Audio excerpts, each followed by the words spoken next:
नमस्कार मित्रों, राधे राधे, जय श्री कृष्ण।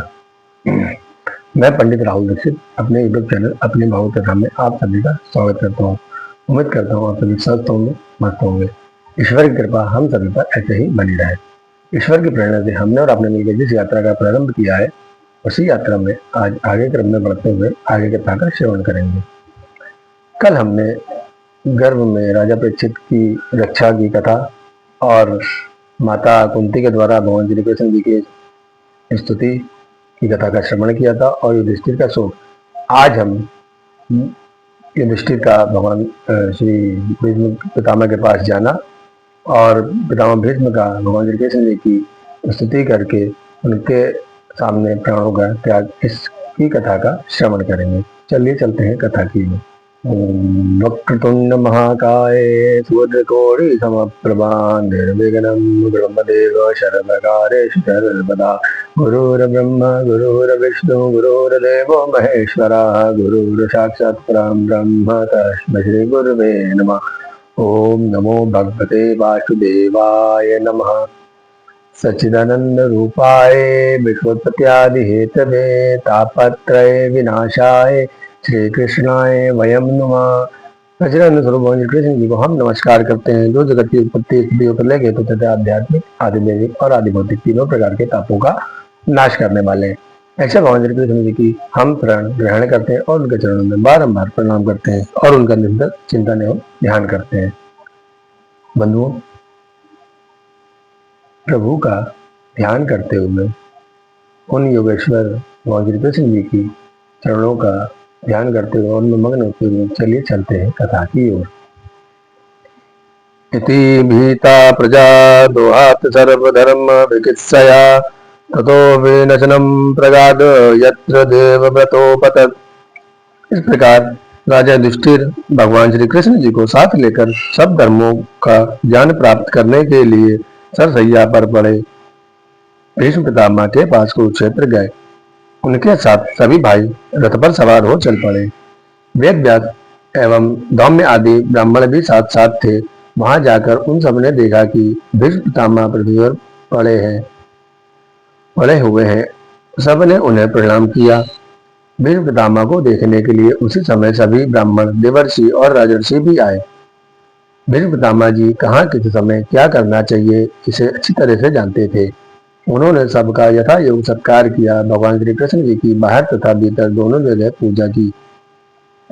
पांडव बड़े विनय और प्रेम के साथ भीष्म पितामह के पास बैठ गए। उन्हें देखकर भीष्म पितामह की आंखों में प्रेमाशु का जल भर आया। उन्होंने कहा, धर्मपुत्रों, तुम लोगों ने ब्राह्मण धर्म और भगवान का सदा सहारा लिया, तब भी इतना कष्ट उठाना पड़ा जिसके योग्य तुम लोग कदापि नहीं थे। काल रूप श्री कृष्ण कब क्या करेंगे इसे कोई नहीं जानता। अब तुम इस अनाथ प्रजा का पालन करो, क्योंकि अब तुम ही इनके स्वामी हो और इनका पालन करने में समर्थ भी हो। यह श्री कृष्ण साक्षात भगवान है। यह सबके आदि कारण और परम पुरुष नारायण है। ये भगवान तब तक यहीं स्थित रहे जब तक मैं इस शरीर का त्याग न कर दूं। युधिष्ठिर ने सरसैया पर सोए हुए भीष्म पितामह से नाना प्रकार के धर्मों के बारे में बहुत से प्रश्न किए। तत्ववेता भीष्म पितामह ने धर्म, अर्थ, कर्म और मोक्ष, इन चारों पुरुषार्थों का तथा इनकी प्राप्ति के साधनों का अनेकों व्याख्यानों का उदाहरण देते हुए विभाग करके वर्णन किया। उनके इस धर्म का प्रवचन करते समय ही वह उत्तरायण का समय आ गया जिसे महात्मा लोग मरण समय में चाहते हैं। भीष्म पितामह जी ने वाणी पर नियंत्रण कर मन को भगवान श्री कृष्ण जी पर लगा दिया। भगवान के दर्शन मात्र से शास्त्रों की चोट से होने वाली पीड़ा तत्काल नष्ट हो गई। अब श्री भगवान जी की पवित्र एवं शुद्ध धारणा से उनके सभी अशुभ नष्ट हो गए। शरीर छोड़ने के समय इंद्रियों को नियंत्रित कर बड़ी श्रद्धा एवं भक्ति से उनकी स्तुति करने लगे। अनेक साधनों का अनुष्ठान करने से कामना रहित शुद्ध हो गई। अपनी बुद्धि को मैं अनंत भगवान श्री कृष्ण जी के चरणों में समर्पित करता हूँ। यह प्रभु सदा अपने आनंदमय स्वरूप में स्थित रहते हुए कभी विहार करने की इच्छा से लीला स्वरूप प्रकृति को स्वीकार करते हैं। उसी से इस सृष्टि की परंपरा चलती है। जिस पर सूर्य किरणों की तरह पीतांबर लहराता रहता है, और कमल के समान मुख पर घुंघराले बाल लटकते रहते हैं। उन अर्जुन से कहा, श्री कृष्ण जी में मेरा निष्कपट मन लगा रहे।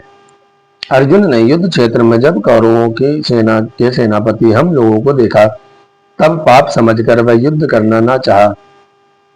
उस समय जिस श्री कृष्ण जी ने गीता के रूप में ज्ञानोपदेश करके उसके तत्कालिक अज्ञान का नाश कर दिया, उन श्री कृष्ण के चरणों में मेरी प्रीति हो। मैंने प्रतिज्ञा की थी कि मैं श्री कृष्ण को सत्य ग्रहण कराकर छोड़ूंगा। उसे सत्य के चरणों में मेरी प्रीति हो छोड़ूंगा। उसे सत्य एवं ऊंची करने के लिए उन्होंने अपनी शस्त्र न ग्रहण करने की प्रतिज्ञा तोड़ी। उस समय वे रथ से कूद पड़े और रथ का पहिया लेकर मुझ पर टूट पड़े। उस समय उनके वेग से उनके कंधों का दुपट्टा गिर गया और पृथ्वी कांपने लगी। आतताई मैंने तीखे बाण मार मार कर उनके शरीर का कवच तोड़ डाला था। उनका सारा शरीर रक्तमय हो गया था। अर्जुन के रोकने पर भी वे मुझे मारने के लिए आ रहे थे। वे ही श्री कृष्ण ऐसा करते हुए भी मेरे ऊपर अनुग्रह पूर्ण है। ऐसे भक्त वत्सल भगवान श्री कृष्ण जी ही मेरी एकमात्र गति एवं आश्रय हो। इस प्रकार अनेकों भगवान के गुणानुवाद करते हुए भीष्म पितामह अंत में स्तुति करते हैं। जिस प्रकार से एक ही सूर्य अनेकों आंखों से अनेक रूप में दृष्टिगोचर होते हैं, उसी प्रकार अजन्मा भगवान श्री कृष्ण जी स्वयं द्वारा रचित संपूर्ण शरीरधारियों में अनेक रूप से दिखाई पड़ते हैं। वास्तव में वे एक ही हैं, परंतु अनेक रूप में सबके हृदय में विराजमान है। उन्हीं इन भगवान श्री कृष्ण जी को मैं भेदभाव से रहित होकर प्राप्त हो गया हूँ। इन्हीं परम प्रभु के प्रति मुझे मरणासन्न की निरंतर प्रीति बनी रहे। मृत्यु के समय स्वयं दर्शन देकर श्री भगवान जी ने मेरा जीवन सफल बना दिया। तमीममहमजं शरीरभाजं हृदि निश्चितमात्मकल्पितानां प्रतिरक्षमीवनेकधारकमेकं समधिगतोऽस्मि विनोदभेन मोह। श्री सूत जी कहते हैं, सौनकादि ऋषियों इस प्रकार स्तुति कर भीष्म पितामह ने मन वाणी दृष्टि की वृत्तियों से आत्मस्वरूप भगवान श्री कृष्ण जी में अपने आप को विलीन कर दिया। उनके प्राण भगवान में मिल गए और वह शांत हो गए। उस समय देवता और मनुष्य नगारे बजाने लगे।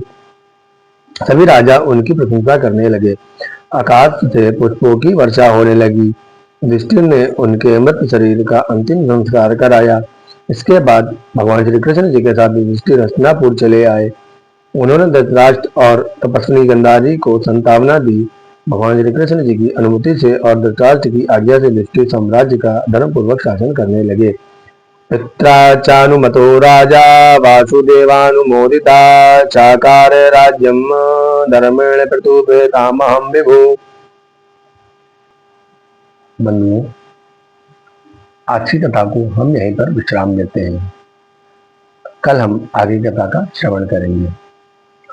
आज हमने युधिष्ठिर को पितामह भीष्म के पास जाने की और श्री कृष्ण जी की स्तुति करते हुए पितामह भीष्म को अपने प्राण त्यागने की कथा का श्रवण किया। कल हम भगवान श्री कृष्ण जी को द्वारका गमन की कथा का श्रवण करेंगे। मित्रों, हम सभी को श्री भगवान जी की स्तुति करनी चाहिए। भगवान श्री कृष्ण जी ही सर्वत्र व्याप्त है। जिस प्रकार कई घड़ों में या कई पानी की बाल्टियों में या पानी के पात्रों में एक ही सूर्य प्रतिबिंब होता है, पर वो सूर्य होता एक ही है, उसी प्रकार परमात्मा भी सभी मनुष्यों में आत्मा रूप से विराजमान है, पर वह है एक ही, और उसकी अंतिम परिणति परमात्मा की प्राप्ति ही है। तो हमें अपनी आत्मा को निरंतर श्री भगवान जी में ही लगाना चाहिए, उनका ही ध्यान करना चाहिए, उनका ही मनन करना चाहिए, उनका ही कथा श्रवण आदि मंत्रों का जाप करना चाहिए। हमारा मन अगर उनके चरणों में ना लगे, उनके कीर्तन में ना लगे, उनके मंत्रों में ना लगे, तो सर्वप्रथम हमें उनकी कथाओं का श्रवण करना चाहिए। कथाओं के श्रवण से कथा में, किसी भी कथा में मनोरंजन होता है।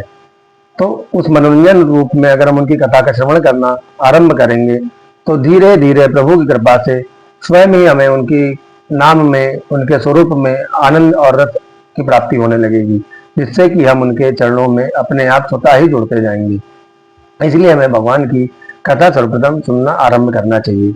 इससे आप हमारे यूट्यूब के माध्यम अपने जो हमारी भागवत कथा है, जो हमारा चैनल है, इसके माध्यम से भी आप सुन सकते हैं और इसे आप सब्सक्राइब भी कर सकते हैं ताकि आपको निरंतर इसकी अपडेट मिलती रहे और नया वीडियो जब भी आए तो आपको सर्वप्रथम प्राप्त हो।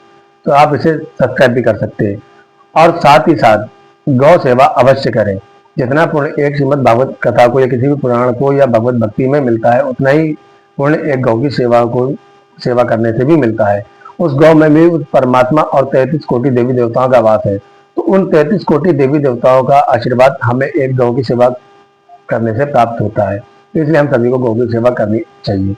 इसी के साथ मैं अपनी वाणी को विराम देता हूँ। आप सभी स्वस्थ रहें, समृद्ध रहें, इसी मंगल में कामयाब रहें। आप सभी को जय श्री कृष्ण, राधे राधे।